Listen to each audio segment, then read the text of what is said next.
Hello friends, welcome back. நம்ம எல்லாருமே daily ஒரு தடவையாச்சு ஏப்பம் விட்டுருவோம்.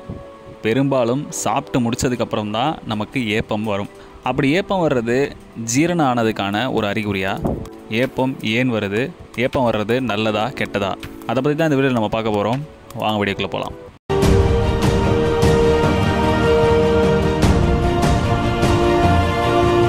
ஏப்பம் இது நம்ம உடலில் நடக்கிற சாதாரண ஒரு காரியம்தான். ஏப்பம் எப்படி உருவாகுது? பொதுவாக நம்ம சாப்பாட்டை வாய் வழியாக உண்ணும்போது அது உணவு குழாய் வழியாக நேராக போய் நம்ம இரைப்பையில் சேரும். ஆனால் அதே சாப்பாட்டை நம்ம விழுங்கும்போது நம்ம காற்றையும் கொஞ்சம் சேர்த்து முழுங்கிடுறோம். அந்த காற்றும் உணவு குழாய் வழியாக இரைப்பையில் போய் ஸ்டோர் ஆகிடுது. இப்போது இரைப்பை என்ன பண்ணுன்னா, அந்த மாதிரி சேர்ந்த காற்றை அதால் ஜீரணிக்க முடியாது. அது உணவை மட்டும்தான் ஜீரணிக்க முடியும். கொஞ்சோண்டு காற்று இருந்தால் அது சிறுகுடலுக்கு தள்ளிடும். ஆனால் நிறையப்படியான காற்று இருந்தால் அதால் ஜீரணிக்க முடியாது. அதனால் அது காற்றை நமது வாய் வழியாக வெளியேற்ற பார்க்கும். அப்படி வெளியேற்றும் நிகழ்வு தான் ஏப்பம் அப்படின்னு சொல்கிறோம்.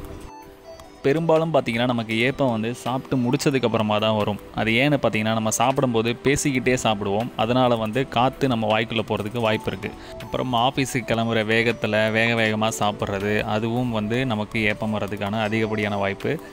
அப்புறம் காற்று நிரப்பப்பட்ட கூல்ட்ரிங்க்ஸ் குடிக்கிறதுனாலையும் நமக்கு ஏப்பங்கள் வர வாய்ப்பு இருக்குது. இந்த மாதிரி நம்ம காற்று விழுங்குறதுனால வர ஏப்பம் ஒரு சாதாரண நிகழ்வு தான். அதுவே ஒரு லிமிட் இருக்குது. இதுவே அதிகப்படியான ஏப்பம் நமக்கு வருது அப்படின்னு சொன்னால் உடனே நம்ம டாக்டர் செக் பண்ணோம். ஏன்னா இதனால் ஏரோஃபேஜியா, அல்சர், அப்புறம் டைஜஸ்டிவ் ப்ராப்ளம், இது மாதிரி வயிற்று பிரச்சனை நிறைய வர்றதுக்கான வாய்ப்பு இருக்குது.